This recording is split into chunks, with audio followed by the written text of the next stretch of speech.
Hi, it's Glitch Avocado. I'm back, and today we're gonna be reading Herobrine 7 Minutes in Heaven. So, title, that looks cool, so I figured we'd read it. Oh, the reason I'm not showing the screen is because, first of all, I'm a fucking idiot and I don't know how to do that. And second of all, I don't want to show the author's name because I don't support any of you guys going to that author and showing any hate. Don't do that.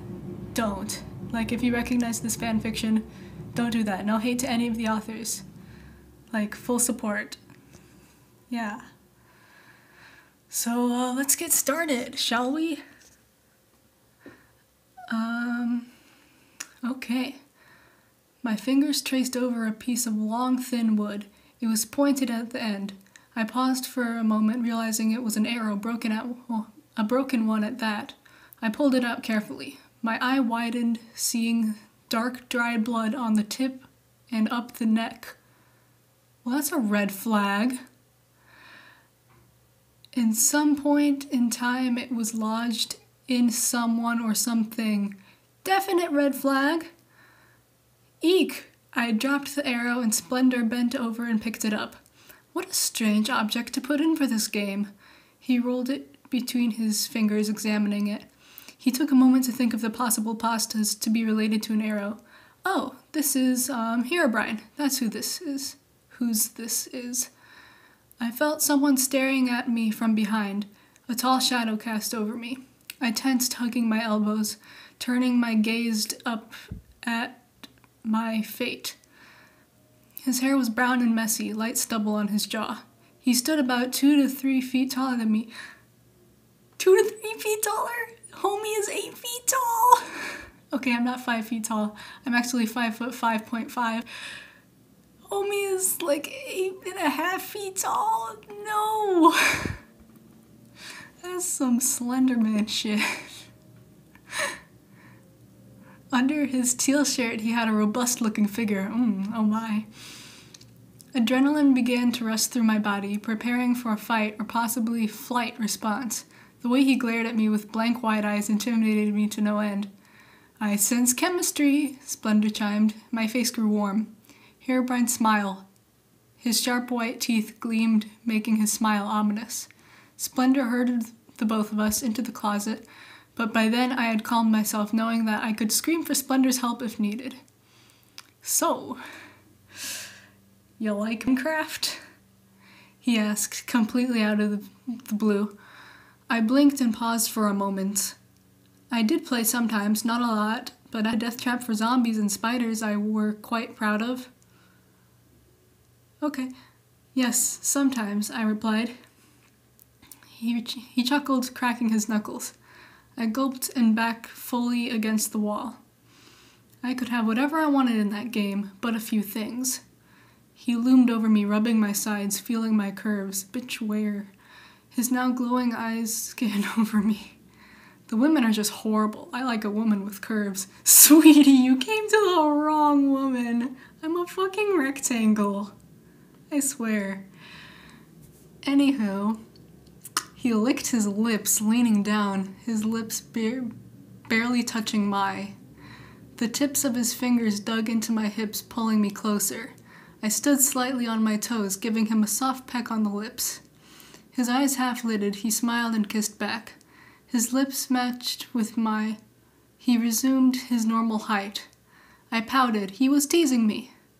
I grabbed onto his shoulders and pulled myself up. I locked my legs around his waist for support. Oh my. Let's keep it PG. Or not, I don't care. He stammered back against the wall. He held on to my butt to hold me up. Feisty, he cooed, with a tilt. I panted as he slipped his tongue into my mouth. Gross. Strangely, it was forked, making me. His tongue is forked? What? That's how you know he's a snake. Gotta avoid Herobrine, guys. He's a snake. Strangely, it was forked, making it easy for him to explore my mouth without having to fight my own tongue. The taste of blood hit my taste buds. I pulled back for air, but also to see that tongue of his. It was black, long, and truly forked as well. I got a perverted thought that made my face red. He laughed. Wonder what that thought could have been.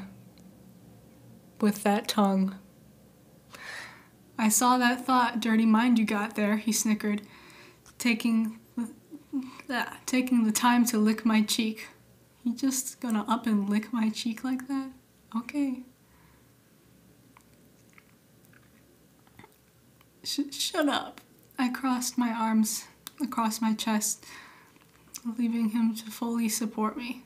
He rubbed his cheek against me, and I giggled, his stubble tickling me. A slight knock at the door interrupted the cute moment. Herobrine, Aiden, time's up. Who's Aiden? Am I Aiden? I guess I'm Aiden. Herobrine dropped me. Just as he did, I grabbed his collar, almost pulling him down with me. He caught me, growling at how I almost ripped his shirt. This time he set me down carefully.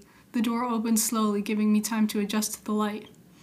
Meet me upstairs in 10 minutes. He gave me a nudge, and I gave a nod to confirm what he said. He walked out, hands in his pockets, and I slowly emerged into the light. For the next 10 minutes I chatted with a half-cat girl. Okay, that's random, but only getting in a few words as Ben kept poking her. Poking her with what? Kept poking her, and she would poke him back. Poke him back with what? I can't take myself seriously. Once the 10 minutes were up, I snuck upstairs to the dark hallway. A pair of glowing white eyes met me, and then suddenly they were behind me.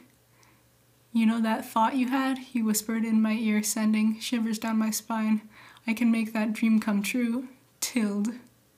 Eyebrows, eyebrows. He dragged me back to a spare room. A lot of dreams and fantasies came true that night. Well, bravo. That was a lovely fanfiction. Don't really know what else to say, but I'll make this soon, so stay tuned for that. Bye!